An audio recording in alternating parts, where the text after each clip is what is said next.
Okay, so I had a request for 26 as well. The first thing with 26 is I'm still doing the same concept. I'm trying to solve for x using in an equation that uses trig functions. So one of the things that I'm going to do is look at I'm going to replace the inside, that doesn't show up very well. I'm going to replace the inside portion of cotangent and with a theta. So I'm going to really look at cotangent of theta is equal to 1 and solve that, and then replace back what I substituted in. So theta is going to equal x plus pi. Now keep in mind that theta is, we don't know the restriction for theta. So what I'm going to do is take the reciprocal of this. So tangent of theta is going to equal 1 over 1 or 1. And then I'm really looking for where is tangent going to have an output of a positive 1. And again, go to the unit circle.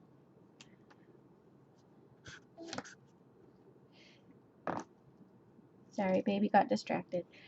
So tangent is going to have an output of a positive 1 at my pi-4ths angles, because that's where my x and y values are the same. And so when I take a ratio of those, it's going to be 1. And so then pi-4ths and 3 pi-4ths.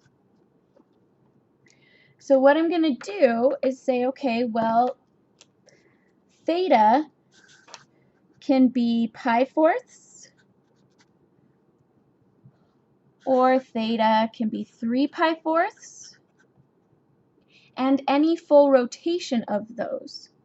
So then I can do 2 pi times k plus 2 pi times k, where remember k is an integer.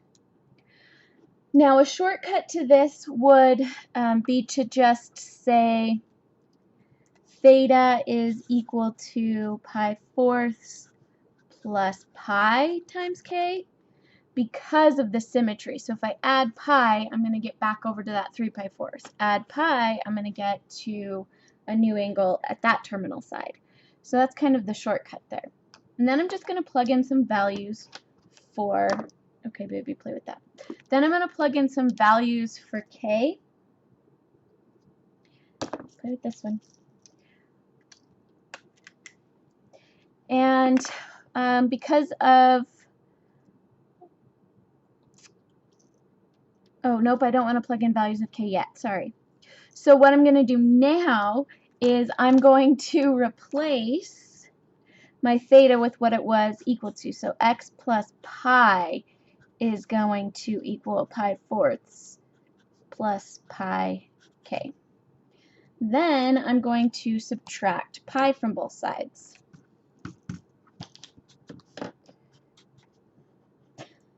Okay, baby, just play with that.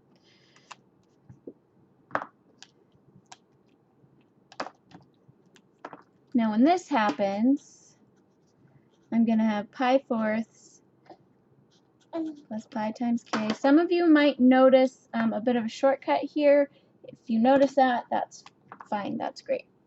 But I'm subtracting 4 pi-4ths because that's what pi is equal to.